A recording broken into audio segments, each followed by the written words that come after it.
Hello guys, this is a little bit of a more rambling video, but I am very excited for something that is going to be announced in the OCG within the next 30 days as far as I know, because in the OCG we are going to get a booster called Terminal World 2, and one of the archetypes that is going to be represented in this specific pack, and the only one that we do not know the cards of, is Nekroz. And Nekroz is the first deck that I have always been making videos about. For people that have been here longer than my Dogmatica days, will remember decks like the Hyperdraw Nekroz deck that utilized Magician's Souls to draw a bunch of cards and gain advantage that ways, and then out advantage your opponent by doing spellbook stuff. Very similar to back then a spellbook Sky Striker to Draco. Um, Anyways, I'm a big fan of the Nekroz archetype, and there have been two drops of information regarding this. First of all, the art for the actual Terminal World booster, which features what I expect to be one single card in artwork, because every single one of these artworks is two. And interestingly enough, we have two monsters shown here. One of them being the High Priestess of Nekroz and Ariel, or Dance Princess of the Nekroz. But in a different form than we are used to seeing them. Like High Priest is usually way older in his artwork. This is more like the age that he has as Valkyrus. And Dance Princess being also a little bit older. And the second lore drop that we had is this announcement for the Asia Campus League, which seems to feature two Nekroz ritual monsters. Why are they? Why do we know that they're ritual monsters? Simply because Nekroz monsters usually function in that way that they take over the neck cloth of former monsters, utilizing their power, lore-wise.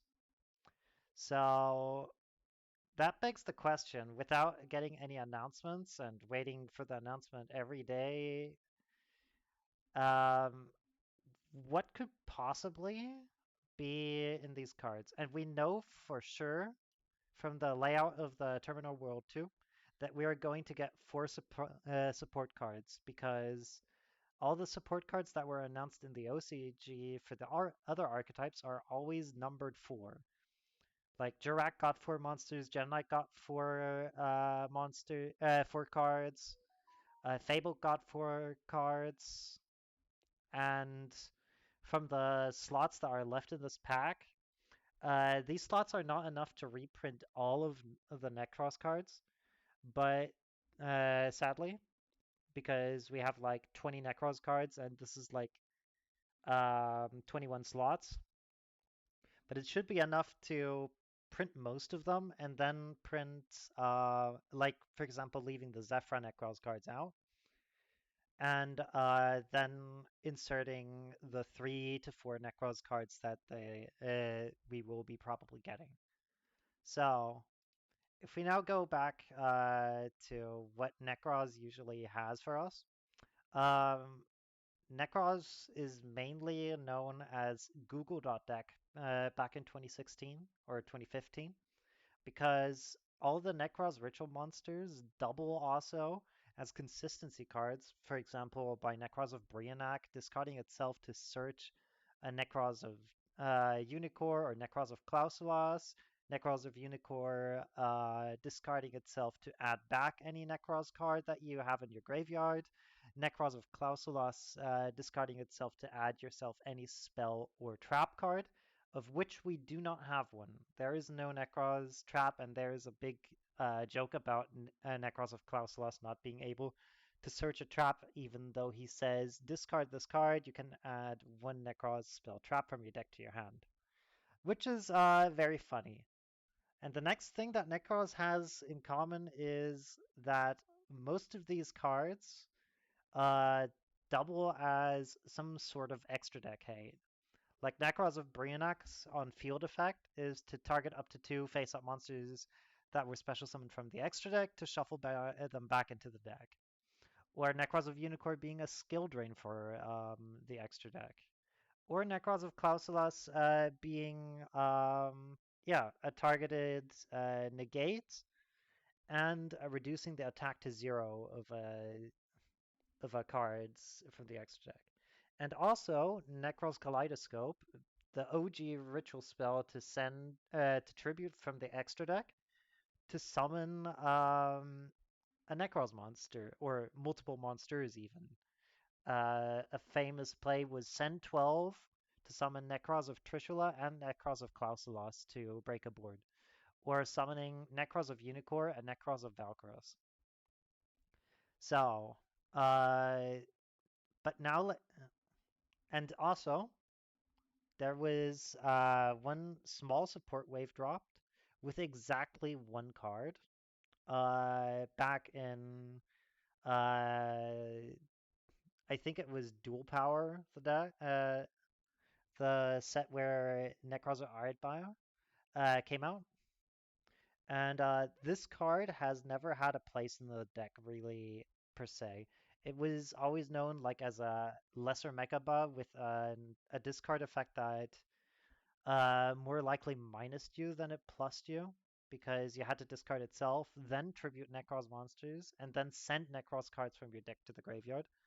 The intended purpose being like tributing a Trishula or tributing a Dance Princess or tributing a Great Sorcerer just to get the triggers off and getting yourself Necroz spells into your graveyard so that you can use their graveyard effects when you control no monsters to gain access to even more Necroz ritual spells. So, um, that being said, what are the problems that Necroz actually faces as an archetype without the new support? And we do not know what the support is, okay? We just know that there are 3 images regarding the support. Um, First of all, if you're going first with a Necroz deck, and going first is very important in Yu-Gi-Oh, as you might know, um, Necroz has no way in engine to go +1 uh, without, and there's no 1 card combo in Necroz. So everything you're doing in Necroz is a +2, is like a 2 card combo to summon like 1 Necroz of Unicorn and retrieve all the spent lost cards back. That is sadly not good in the current state of Yu-Gi-Oh! Where there are 1 card combo decks going +5, and that being the norm.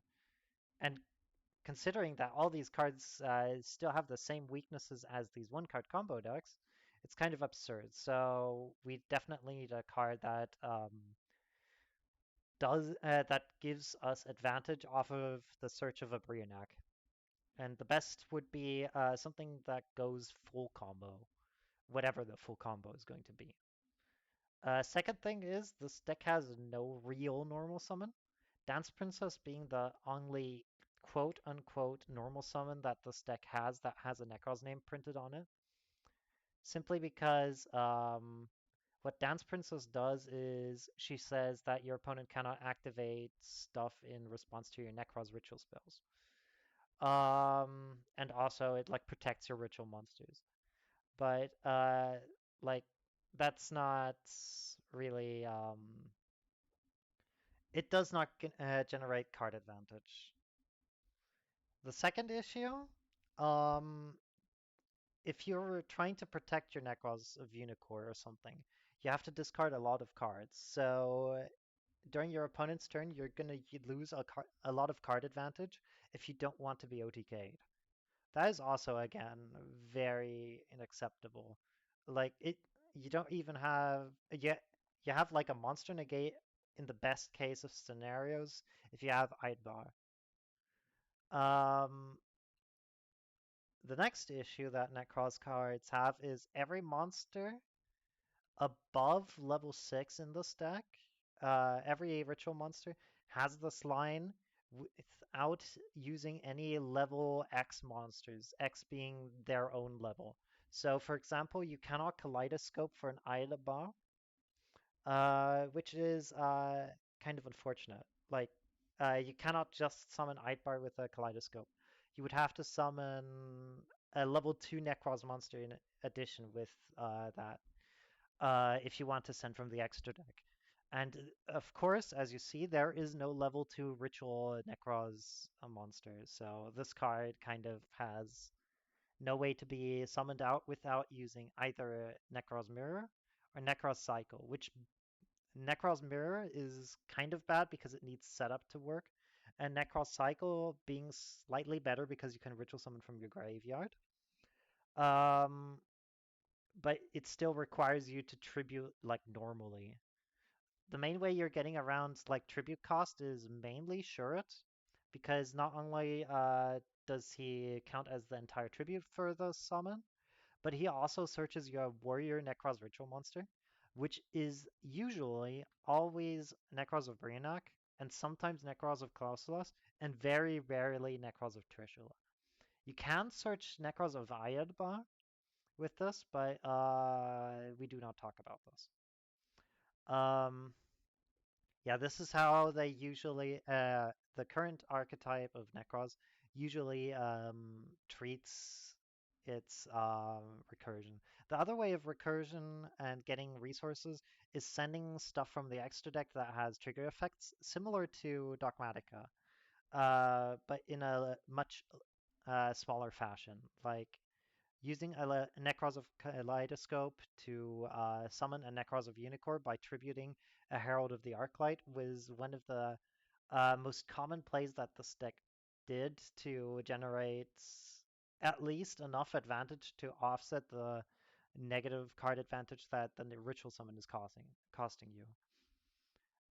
Or in more modern scenarios, you can even do stuff like tribute an El Shadol Apgalon to summon a Nekroz of Brionac and then getting a draw off of that. Or you contribute a Garura to get a draw. Or you can send a Malong to bounce a card. Or. There are a lot of options. So, what are my thoughts? What we're probably going to get? So first of all, if we go to this, not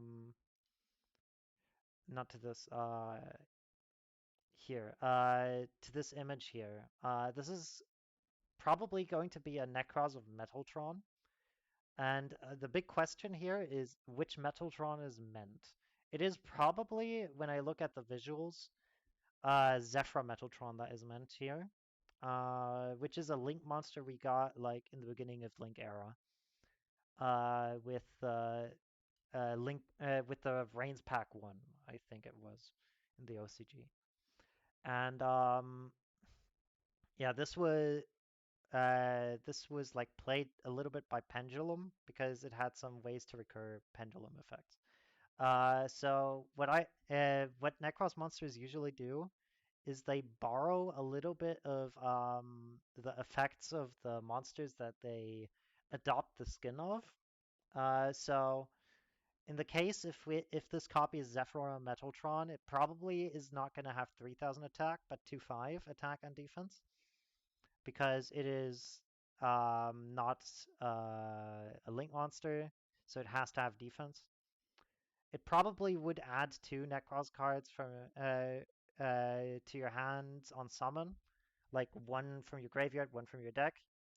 And it would probably banish itself to special summon to ritual summon a Nekroz monster when your opponent summons something from the extra deck.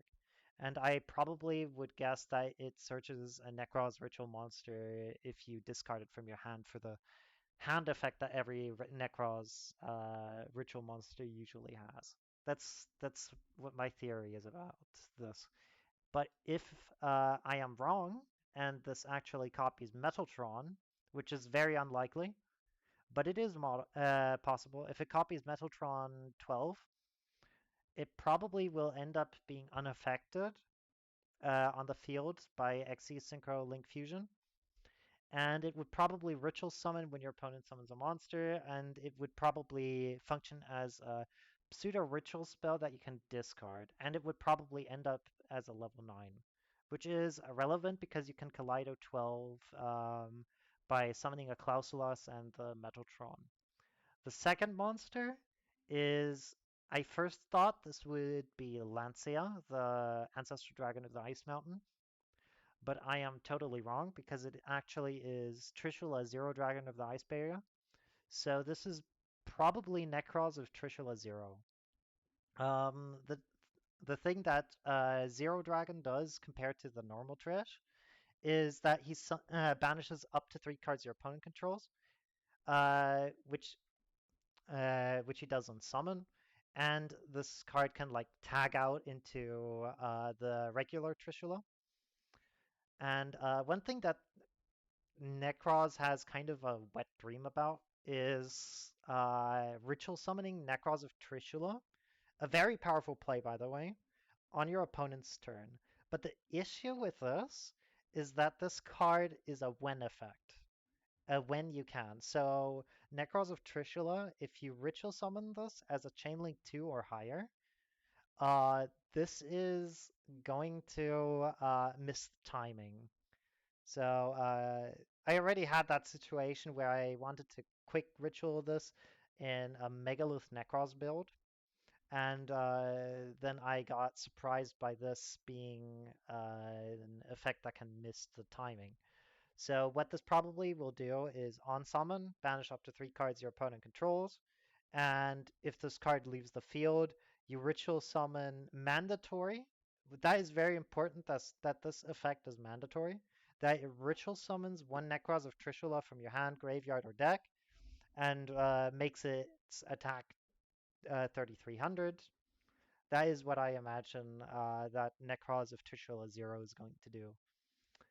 And in hand, I would imagine that it probably is going to be another protection effect, as it is usual for the Nekroz cards. So I imagine that you can discard this card to negate the activation of a card or effect that your opponent activates in response to a Nekroz card. Because another issue the Nekroz has is that every single one of these Nekroz spells is an activate once per turn effect. So what you have to remember is actually it's not even activate, it's a use once per turn. It's even worse. Um, if this card gets impulsed, like Cycle, Kaleidoscope, Mirror, if these cards get Dominus impulsed, or if they get negated by Solemn Judgment, Solemn Warning, any generic spell negate, you cannot activate another copy of this per turn, which is devastating for a ritual deck because it automatically limits your threatening plays in this deck to 3. So if your opponent has 3 spell trap negates, they can literally let you play your entire deck through everything that has to do with Nekroz, and then they just negate the 3 spell traps that you do. So having a way to counteract your opponent negating these cards, like either Dance Princess or printing new cards like this idea of a Nekroz of Trishula Zero, would probably be very important. The next thing that this deck misses is a play that naturally goes +1. And for that specifically, I think this deck needs a normal summon. And this normal summon is probably going to be referencing specifically the monster that is shown here. So this combination of Nekroz of Valkyros and Dance Princess, or actually a Great Sorcerer of the Nekroz in his younger form. It probably is going to cross-reference this card, these cards, and it's probably what I imagine this card being a pre-preparation of Rites on Summon, or a shoju of the 100,000 hands, or what it's called. Uh, Also, I imagine that it will be another, if this card is tributed, can be used as full cost. And the last thing that I imagine is that it can be some kind of recursion, similar to Rika Petal, as in that it can summon itself during your standby phase or add itself to your hand. Probably adding itself to your hand is way better, simply because then you're able, on the crackback, to activate the Nekroz spell graveyard effects if you have a free board to gain even more Nekroz spells. Another thing that this deck kind of has issue with is gaining access to these spells as soon as they're banished. So your grind game is limited by your deck building, as in the more copies of these Necros spells you play, and keep in mind these Necros spells are bricks. These cards are soft bricks. Like if you don't draw them with another Necros ritual monster, these cards could just as well be in your deck. That's how relevant they are. They're like the discard fodder or something. So maybe getting some way to recycle these into your deck would be pretty good for um, for this Necroz normal summon. And the last thing that I imagine is going to happen is that we're going to get a trap. So I can think of two things that this could be. First of all, what I would really enjoy is if this card becomes a hand trap that specifically only Necroz can play. And how you do it is you make it so that that you have to have in your deck or in your hand a certain amount of Necroz monsters that you want to summon. So what I can imagine is that you can activate this trap card from your hand if your opponent controls a monster special summon from the extra deck, and it will allow you to ritual summon from your deck by tributing from your deck. This is going to be, of course, very powerful and a very threatening play. And this will give you some kind of,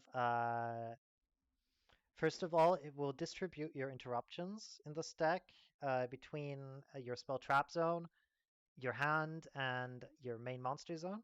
So board breakers don't just shut this deck off instantly like they do right now. For example, just opening a single Dark Ruler no more turns off an entire yeah, an entire Necros board on its own, which is very weak compared to other decks these days. Like even the rogue decks have game plans to beat most of the meta board breakers.